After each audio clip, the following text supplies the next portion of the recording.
22 में। इस सवाल को करने का तरीका है शिफ्टिंग मेथड। शिफ्टिंग मेथड से हम ये सवाल को सॉल्व करेंगे। ध्यान से सुनिएगा, मैं 2 सवाल करवाऊंगा तब जाके आपको पूरी चीज क्लियर होगी। सुनो सवाल पढ़ते हैं। A person invested a certain amount at a rate of 12% simple interest and another at a rate of 10% simple interest. He received an annual interest of 130 रुपए। बोला है सवाल में, ये बोला गया है कि एक आदमी ने कुछ पैसा 12% की दर से और कुछ पैसा 10% की दर से इन्वेस्ट किया और उसे एक साल में 130 रुपए ब्याज मिला। However if he interchange the amount invested, यदि वो निवेश की धनराशि को आपस में बदल देता तो उसे 4 रुपए ज्यादा इंटरेस्ट मिलता, 4 रुपए ज्यादा ब्याज मिलता। तो आपसे पूछा गया कि 12% सिंपल इंटरेस्ट की दर से कितना पैसा इन्वेस्ट किया गया है ओरिजिनली। तो बहुत प्यार से सुनिएगा, समझिएगा, तब जाके बताइएगा। आप ऐसे समझो मेरे प्यारे भाई कि आपने ए रुपए इन्वेस्ट किया 12% की दर से और आपने बी रुपए इन्वेस्ट किया 10% ब्याज की दर से, 10% ब्याज की दर से, और आपको एक साल में ब्याज मिला कितना है? 130 रुपए आपको ब्याज मिला। 130 रुपए क्या मिला मेरे दोस्तों? आपको ब्याज मिला, सिंपल इंटरेस्ट मिला, सिंपल इंटरेस्ट। सुनना आप मेरी बात को, मैं आपको समझाने, बेटा थोड़ा सा पेशेंस होकर चुपचाप मुर्दे की तरह सुनते रहो। कोई कुछ नहीं पूछेगा, कोई कुछ नहीं बोलेगा, कुछ भी नहीं बोलना, केवल सुनना है। ये शिफ्टिंग का ऐसा कंसेप्ट है जो टाइम स्पीड एंड डिस्टेंस में भी लगता है, प्रॉफिट लॉस में भी लगता है, और ये कंसेप्ट जो है आपका सिंपल इंटरेस्ट में भी लगता है। बच्चे इसको समझ नहीं पाते, इससे बहुत काम आसान होता है। एक आदमी ने माना ए रुपए इन्वेस्ट किया 12% की दर से, बी रुपए इन्वेस्ट किया 10% की दर से, और एक साल में कितना ब्याज मिला? 130 रुपए ब्याज मिला। आगे क्या बोला? आगे बोला गया कि अगर उसने इन्वेस्टेड अमाउंट को इंटरचेंज कर देता तो 4 रुपए ज्यादा ब्याज मिलता है। इन्वेस्टेड अमाउंट को आपस में बदलने का क्या मतलब है कि पहले ए रुपए 12% की दर से इन्वेस्ट कर रहा था, अब ए रुपए इन्वेस्ट करेगा 10% की दर से। ये मतलब हुआ पहले बी रुपए पे 10% ब्याज मिला था, अब बी रुपए इन्वेस्ट करेगा 12% ब्याज की दर से मेरे दोस्तों, ठीक है ना? यानी कि आपने अमाउंट को आपस में बदल दिया। पहले ए पर 12% ब्याज मिला था, उसी ए पर 10% ब्याज मिलेगा। पहले ए पर बी पर 10% ब्याज था, कितना ब्याज मिलेगा? 12% ब्याज मिलेगा। अब उसे ब्याज के रूप में 4 रुपए ज्यादा मिलते हैं। पहले जितना ब्याज मिलता था अब उससे 4 रुपए एक्स्ट्रा ब्याज उसको मिलता है, 4 रुपए अधिक ब्याज मिलता है। तो आपसे पूछा है ओरिजिनली उसने 12% की दर से कितना पैसा निवेश किया। ओरिजिनली उसने 12% की दर से कितना पैसा निवेश किया, यानी कि सवाल में आपसे ए का मान पूछा गया है। ए का मान, सवाल में ए का मान नहीं पूछ सकता है, सवाल में बी का मान नहीं पूछ सकता, आपसे दोनों ही चीजें पूछ सकता है। देखिए जब भी कोई ऐसा क्वेश्चन आए कि टोटल सेम हो, टोटल, वहां ये तरीका आप लगा सकते हैं जो मैं तरीका आपको सिखाने वाला हूं, शिफ्टिंग, वहां आप इस तरीके का इस्तेमाल कर सकते हैं जो हम आपको पढ़ाने वाले हैं, शिफ्टिंग। मेरे प्यारे भाई लॉजिकली सुनिएगा प्यारे दोस्तों। देखिए यहाँ टोटल सेम हो, देखो यहाँ पे ए पर 12% ब्याज है, बी पर 10%, तो 12 जमा 10 22 22 हो रहा है। यहाँ भी देखो 10 जमा 12 यहाँ भी 22 हो रहा है, या फिर इंटरचेंज हो रहा है, या फिर टोटल सेम होना चाहिए। देखो टोटल सेम 12 10 22 10 12 22। अब चलो ए का मान बाद में निकालना, पहले मैं आसान चीज आपको निकालना सिखाता हूं, बी का मान, कि 10% के ब्याज दर पे कितना पैसा निवेश किया गया था। पहले आप मुझे बी की वैल्यू निकाल के बताओ। देखो प्यारे भाई, जैसे आपको यहाँ से बी का मान निकालना, बी का मान, तो मेरा लॉजिक क्या है ऐसे सवाल को सॉल्व करने का? टोटल सेम है, 12 10 22%, 10 12 जोड़ेंगे 22 आ रहा है। आपसे बी का मान पूछा है, तो ऐसे सवालों का लॉजिक क्या है कि जो चीज आपसे पूछी गई है अगर सारा का सारा बी में इन्वेस्ट किया जाए, अगर सारा का सारा जो है, ध्यान सुनिएगा, अगर आपको बी का मान निकालना है तो आपको ए की वैल्यू को 0 करना पड़ेगा। अगर आपको बी का मान निकालना है तो आपको ए की वैल्यू को 0 करना पड़ेगा, 0। ध्यान से सुनिएगा, एक बार लॉजिकली अगर आप समझ गए तो सवाल को डालेंगे, एक बार समझना मुश्किल है चीज को। हमेशा बढ़ती डायरेक्शन में काम करना है, हमेशा क्या करना है? बढ़ती डायरेक्शन में आपको काम करना है, बढ़ती डायरेक्शन में। मैं सवाल हटा दूं कि सवाल का अब इसमें कोई लेना देना नहीं है, यहां तक बस में कृपया मुर्दे की तरह सुनते रहें। हमेशा बढ़ती डायरेक्शन में आपको क्या काम करना है? बढ़ती डायरेक्शन में सुनो। पहले बी पर कितना ब्याज था? 10%, अब बी पर कितना ब्याज हो गया? 12%, तो देखो ब्याज 2% बढ़ गया, ब्याज 2% बढ़ गया। ध्यान से अगर आप देखोगे यहाँ 2% बढ़ा है तो यहाँ ऑटोमेटिकली 2% कम हो गया, यहाँ ऑटोमेटिकली 2% कम हो गया। मेरे प्यारे बोलो, बी अगर ब्याज बी पे 2% बढ़ता है तो 4 रुपए एक्स्ट्रा ब्याज मिलता है, 2% बढ़ा तो ऑटोमेटिकली 2% कम हो जाएगा। मुझे बी का मान निकालना है, बी का मान। देखो मेरे प्यारे, अगर आपको बी का मान निकालना है तो आपको ए की वैल्यू को 0 करना पड़ेगा, 0। मैं यही कह रहा हूं कि अगर ए में ये पैसा 10% इन्वेस्ट ना करके, अगर ये 10% पैसा ए में इन्वेस्ट ना करके, अगर ये पैसा भी बी में ही इन्वेस्ट किया गया होता तो आप मुझे बताओ कितना ब्याज आपको ज्यादा मिलता? जल्दी से जवाब दीजिएगा। क्लियर है? अगर जो पैसा ए में इन्वेस्ट किया गया 10% ब्याज की दर पर, ये पैसा ए में ना इन्वेस्ट करके अगर ये पैसा भी बी में इन्वेस्ट किया गया होता तो आपको कितना ब्याज एक्स्ट्रा मिलता? देखो अगर आप यहाँ पे 10% बढ़ाओगे तो यहाँ ऑटोमेटिकली मेरे प्यारे भाई देखो 10% कम हो जाएगा, ठीक है ना? यानी कि 12 जमा 10 कितना हो जाएगा मेरे दोस्तों? 22%। लॉजिक सुनिएगा, देखो टोटल सेम रहेगा, 12 10 22, 10 12 22, 0 + 22 22, टोटल सेम रहेगा। क्लियर है? तो ध्यान से सुनिएगा मेरे दोस्तों, ये जो पैसा ए में 10% इन्वेस्ट ना करके अगर ये पैसा भी बी में इन्वेस्ट किया गया होता तो बी में कितना ब्याज मिलता? 12 10, 12 + 10 22%। ए में कितना ब्याज होता? 0%। कितना ब्याज एक्स्ट्रा होता? ध्यान सुनिएगा, जब बी में 2% ब्याज बढ़ता है तो ब्याज कितना बढ़ता है? 4 रुपए। जब मेरे दोस्तों ब्याज की दर 2% बढ़ती है बी में तो ब्याज कितना बढ़ता है? 4 रुपए। दूना, 2 का दूना है 4, 2% का दूना है 4। लॉजिकली सोचो, 2% का डबल है 4। अगर बी में ब्याज की दर 10% बढ़ेगी मेरे दोस्तों तो ब्याज भी कितना बढ़ेगा? दूना 20 रुपए बढ़ना चाहिए कि नहीं बढ़ना चाहिए? आप बोलोगे हाँ सर बिल्कुल बढ़ना चाहिए, बिल्कुल बढ़ना चाहिए। यहाँ तक किसी बच्चे को कोई समस्या? भाई अगर यहाँ पे 2% ब्याज एक्स्ट्रा मिला तो ब्याज कितना एक्स्ट्रा मिला? 4 रुपए। अगर यहाँ हम 10% एक्स्ट्रा बढ़ेंगे तो ब्याज भी कितना एक्स्ट्रा मिलना चाहिए? दूना 20 रुपए, 2 का दूना 4 होता है, 10 का दूना 20। बताओ 130 जमा 4 134, 134 में 20 जोड़ेंगे तो कितना आएगा? 154 रुपए। आप बोलोगे हाँ सर 154 रुपए। यानी कि मेरे दोस्तों मैंने क्या किया? शिफ्टिंग का मेथड लगा के मैंने ये किया कि अगर ए में कुछ भी पैसा इन्वेस्ट ना करके अगर सारा का सारा पैसा बी में इन्वेस्ट किया गया होता 22% की दर से तो आपको कितना ब्याज मिलता? 154 रुपए ब्याज मिलता। अगर ए में पैसा इन्वेस्ट ना करके, ए में ब्याज ना लेके अगर सारा का सारा पैसा बी में इन्वेस्ट किया गया होता 22% की दर से तो कितना ब्याज मिलता? 154 रुपए। यानी कि बी की वैल्यू का 22% ही 154 है। 22% की वैल्यू 154 है तो 1% की वैल्यू क्या है? 22 7 154 7 रुपए। तो बी की वैल्यू का 100% कितना है? 700 रुपए। तो बी का मान आ गया 700 रुपए। आप बोलोगे हाँ सर ये बी का मान है 700 रुपीज। एक बार कमेंट करके बताओ कितने बालक इस बात को समझ पाए हैं? 22 की वैल्यू 154 है, बी की वैल्यू का 22% 154 है, तो बी की वैल्यू का 100% कितना है? 700 रुपए। एक बार कमेंट करके बताओ कि कितने बालक इस बात को समझ पाए। अगर आप नहीं समझ पाए कोई बात नहीं, कोई बात नहीं मेरे दोस्तों, मैं आपको उल्टी कहानी समझाता हूं, ध्यान से सुनिएगा। शिफ्टिंग एक ऐसा तरीका है मेरे प्यारे भाई जिससे सवाल की कैलकुलेशन बहुत कम हो जाती है, बहुत कम सवाल की कैलकुलेशन हो जाती है। ध्यान से सुनिएगा मेरे दोस्तों। अब जैसे हम ये वाला सवाल ले लेते हैं, ठीक है, ये क्वेश्चन अपन लोग ले लेते हैं, ये वाला सवाल जी सुनिएगा। एक आदमी ने कुछ पैसा 12% की दर से और कुछ पैसा 10% की दर से निवेश किया, एक साल में कितना ब्याज मिला? 130 रुपए। यदि इन्वेस्ट की धनराशि को आपस में बदल दिया जाए, यानी कि जो पैसे पे पहले 12% ब्याज था अब उस पैसे पे 10% ब्याज है, जिस पैसे पर पहले 10% ब्याज था उस पे 12% ब्याज है, तो आपको क्या होगा? ब्याज के रूप में 4 रुपए एक्स्ट्रा मिलेंगे, आपको 4 रुपए ब्याज अधिक मिलेगा, 4 रुपए ब्याज आपको अधिक मिलेगा, 4 रुपए। तो पूछा 12% की दर से ओरिजिनली कितना पैसा इन्वेस्ट किया, 12% की दर से ओरिजिनली कितना पैसा इन्वेस्ट किया ए। तो आपसे सवाल मेरे प्यारे बच्चों क्या पूछा गया, ए की वैल्यू पूछी गई है। 12% की दर से मेरे दोस्तों ओरिजिनली कितना पैसा इन्वेस्ट किया गया ए। तो प्यारे बच्चे आपसे यहां पर क्या पूछा गया है, आपसे यहां पर ए की वैल्यू पूछी गई है।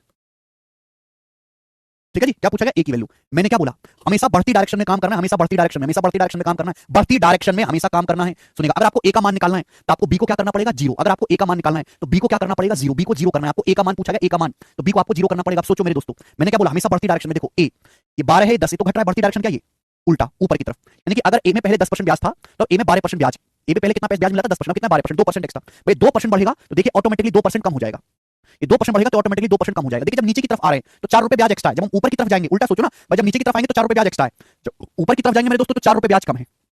ऊपर की तरफ जाएंगे मेरे दोस्तों तो कितना, 4 रुपए ब्याज कम है। आप बोलोगे हाँ जी सर, मुझे ए का मान निकालना है तो बी को जीरो करना है। देखो बच्चों, अगर ये 10% पैसा बी में इन्वेस्ट ना करके, अगर ये 10% पैसा बी में इन्वेस्ट ना करके इस सारा का सारा पैसा ए में ही इन्वेस्ट किया गया होता तो बताओ आपको कितना ब्याज मिलता। अगर ये पैसा बी में इन्वेस्ट ना करके सारा का सारा पैसा ए में ही इन्वेस्ट किया गया होता तो आपको कितना ब्याज मिलता। जब भाई 2% ब्याज, जब ए में 2% ब्याज बढ़ता है तो 4 रुपए कम ब्याज मिलता है, 4 रुपए कम ब्याज मिलता है दुगना। जब ए में 10% ब्याज की दर बढ़ेगी तो बेटा कितना होगा, कितना ब्याज कम मिलेगा, 20 रुपए। 2 का दुगना 4 है, 10 का दुगना 20 है, तो 20 रुपए आपको कम ब्याज मिलेगा। बोलो हाँ, आप बोलोगे हाँ जी सर बिल्कुल सही, कोई प्रॉब्लम नहीं। यानी कि मेरे दोस्तों अगर ए में ब्याज की दर 22% है तो आपको ब्याज कितना मिलेगा, देखो ए में 22% ब्याज, बी में ऑटोमेटिकली जीरो हो गया, 10 में से 10 घटाएंगे जीरो हो गया, बी का मान जीरो हो गया मेरे दोस्तों। 130 से 20 रुपए कम कितना, 110 रुपए। 130 से 20 रुपए कम करेंगे तो कितना, 110 रुपए। यानी कि मेरे दोस्तों ए में जो पैसा इन्वेस्ट किया गया उसका 22% 110 रुपए के बराबर है। ए में जो पैसा इन्वेस्ट किया गया है उसका 22% 110 के बराबर है। ए की वैल्यू का 22% 110 रुपए के बराबर है, कितने गुना, 5 गुना। तो ए की वैल्यू का 100% कितना है, 100% 500 रुपए। तो ए में कितना पैसा इन्वेस्ट किया गया, 22 पंजे 110, तो ए की वैल्यू का 100% कितना है, 500 रुपए। ये सवाल का आंसर है, ए की वैल्यू आ गई। बहुत गजब का सवाल है और उससे भी ज्यादा गजब का तरीका है शिफ्टिंग मेथड। इसी तरीके से आपके सामने एक सवाल ये है और आपके सामने एक सवाल ये है, 3 क्वेश्चन मैंने डाले हैं। 13वां सवाल आप खुद से ट्राई करिएगा, 13वां सवाल, 14वां सवाल ये मैं आपको, 13वां मैं बता रहा हूं, चलिए 13वां सवाल भी मैं आपको बता रहा हूं करके, 14वां सवाल आप खुद से ट्राई करिएगा। 14 नंबर क्वेश्चन करो, 13वां मैं बताऊं कि 14वां, जो भी आप कहोगे मैं वो बता दूंगा। 14 नंबर क्वेश्चन बताता हूं। इक्वेशन से भी कर सकते हैं एक्स वाई मान के, इक्वेशन से भी कर सकते हैं एक्स वाई मान के कि भाई सपोज इस पे एक्स, इसमें एक्स अमाउंट इन्वेस्ट किया, इसमें वाई, एक्स वाई मान के इक्वेशन से भी कर सकते हैं, लेकिन ये तरीका ज्यादा आसान है। ठीक है ना, ज्यादा आसान तरीका है और ये तभी लगेगा जब टोटल सेम हो। ध्यान से सुनिएगा मेरे दोस्तों, जैसे सवाल देखो, एक आदमी 22% की दर से कुछ पैसा इन्वेस्ट करता है, बाकी को भी 15% की दर से इन्वेस्ट करता है, उसे 2445 रुपए वार्षिक ब्याज मिलता है। मैंने मान लिया कि एक आदमी ने ए रुपए इन्वेस्ट किया 22% ब्याज की दर से और बी रुपए इन्वेस्ट किया 15% ब्याज की दर से, कितना, 15% ब्याज की दर से, और उसे ब्याज कितना मिला मेरे दोस्तों, 2445 रुपए उसे ब्याज मिला, 2445 रुपीज जो है 2445 रुपए उसको ब्याज मिला एक साल में। आगे का लाइन इंपॉर्टेंट है, समझ नहीं पाते, लेकिन अगर निवेश की धनराशि को आपस में बदल देता है तो 105 रुपए अधिक मिलते हैं। कितना, 105 रुपए अधिक मिलते हैं। अगर मेरे प्यारे भाई वो इन्वेस्टमेंट की राशि को आपस में बदल देता है तो 105 रुपए अधिक मिलते हैं। इन्वेस्टमेंट की राशि बदलने का क्या मतलब है कि पहले ए पे 22% ब्याज था, ए पे कितना, 15% ब्याज, पहले बी पर 15% ब्याज था, 22% ब्याज, पर इन्वेस्टमेंट का अमाउंट बदलेगा तो ब्याज की दर भी पलट जाएगी कि नहीं। अब मेरे दोस्तों से कितना ब्याज, 105 रुपए अधिक ब्याज मिलता है, जितना ब्याज पहले मिलता था उससे 105 रुपए एक्स्ट्रा ब्याज मिलता है। तो आपसे पूछा है 22% पर कितनी राशि निवेश की गई थी, 22% की दर से कितनी राशि इन्वेस्ट की गई थी। आपसे सवाल में ए का मान पूछा गया, 22% की दर पर कितनी राशि निवेश की थी, और जल्दी 22% की दर पर उसने ए रुपए इन्वेस्ट किए थे। आपसे ए का मान पूछा है, जल्दी से करके बताओ। मैंने क्या बोला कि हमेशा बढ़ती डायरेक्शन में काम करना है। अगर आपको ए का मान निकालना है तो बी को जीरो करना पड़ेगा, ए का मान निकालना है तो बी में जो है आपको इन्वेस्टमेंट, बी का जो ब्याज है वो जीरो करना पड़ेगा, बी में ब्याज की दर, सारा का सारा पैसा आपको ए में इन्वेस्ट करवाना पड़ेगा। बढ़ती डायरेक्शन देखो, आपको ए का मान निकालना, किस तरह बढ़ रहा है ए, यहाँ जब ए में 7% ब्याज एक्स्ट्रा मिलता है तो देखो ऑटोमेटिकली बी में 7% कम हो जाएगा। जब ए में 7% ब्याज एक्स्ट्रा मिलता है तो आप देखो ऑटोमेटिकली 7% कम हो जाएगा। नीचे आ रहे तो 105 रुपए बढ़ रहा है। अगर उल्टा देखेंगे, अगर उल्टी डायरेक्शन में देखेंगे तो देखो 105 रुपए कम हो रहा होगा। आप बोलोगे हाँ सर उल्टी डायरेक्शन देखेंगे, आप बोलोगे हाँ जी सर बिल्कुल सर। मुझे ए का मान निकालना है तो बी को जीरो करना है। बेटा ये 15% ब्याज अगर बी में ना मिलके, अगर ये 15% ब्याज भी आपको ए में मिलता, अगर ये 15% ब्याज भी आपको ए में मिलता तो बताओ कितना ब्याज कम होता। अगर 15% ब्याज आपको बी इन्वेस्टमेंट पे ना मिलके 15% ब्याज आपको इन्वेस्टमेंट ए पर ही मिलता तो कितना ब्याज कम मिलता। पहले जब 7% ब्याज एक्स्ट्रा है तो 105 रुपए कम हुआ, 7 गुणा 15 105, 7 की 15 में गुणा करेंगे 105, 15% एक्स्ट्रा है तो 15 की 15 में गुणा करेंगे कितना आएगा, 225 रुपए।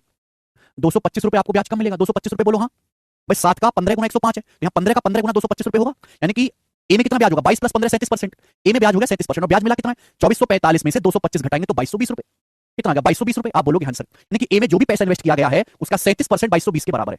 ए में जो भी पैसा इन्वेस्ट किया गया उसका 37% 2220 रुपए के बराबर है। कितने गुना भाई साहब, जल्दी से करके बताओ, 37 से 111, 37 छक्का 222, 60 गुना। तो 1% की वैल्यू 60 है, 100% की वैल्यू कितनी, 6000 रुपए। तो यानी कि मेरे प्यारे भाई ए का मान 6000 रुपए, ये सवाल का आंसर, बात खत्म। अभिषेक समझ में आई भाई, बहुत बढ़िया सवाल है। गुड इवनिंग निशा, ठीक है जी। मुझे लगता है मेरे सारे भाई सवाल को आसानी से कर पाएंगे। अच्छा बच्चों, अगर इसी क्वेश्चन में मैं आपसे बी का मान पूछूं, अगर इसी सवाल में, सवाल को नहीं बदलना, इसी सवाल में बच्चों अगर हम आपसे यहां पे बी का मान पूछते हैं, बी का मान, तो आप बताओ बी का मान क्या है कि 15% की दर से कितना पैसा इन्वेस्ट किया गया था। अगर आपसे बी का मान पूछे तो क्या होगा, जल्दी से बताएं। 15% की दर से कितना पैसा इन्वेस्ट किया गया था, जल्दी से बताओ।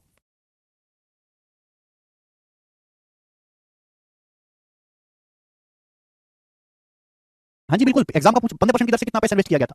बी की वैल्यू, अगर आपको बी की वैल्यू निकालनी है तो एक मान जीरो करना है, बढ़ती डायरेक्शन में काम करो। देखो बढ़ती, कहां बढ़ रहा है बी की वैल्यू, 15% से 22% ब्याज। अगर बी में 7% ब्याज एक्स्ट्रा मिलेगा, बी इन्वेस्टमेंट बी में 7% ब्याज एक्स्ट्रा मिलेगा, तो ऑटोमेटिकली ए में देखो 22 से 15 7% कम हो जाएगा।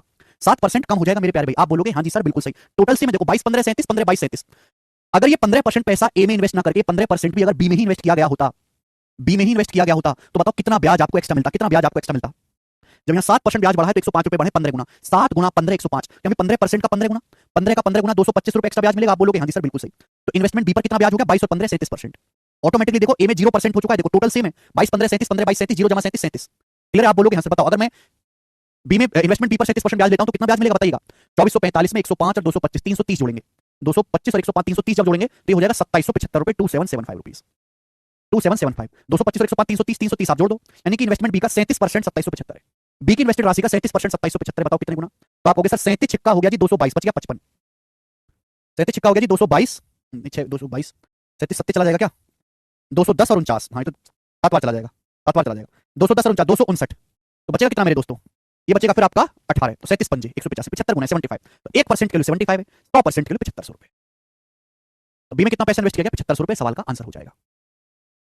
मुझे लगता है सभी बच्चों को आसानी से समझ में आया है। मैंने आपको 2 क्वेश्चन कराए हैं, एक आपके लिए, इसको खुद से ट्राई करना। अगला सवाल, सवाल नंबर 15 यहाँ पे सारे ही मिसलेनियस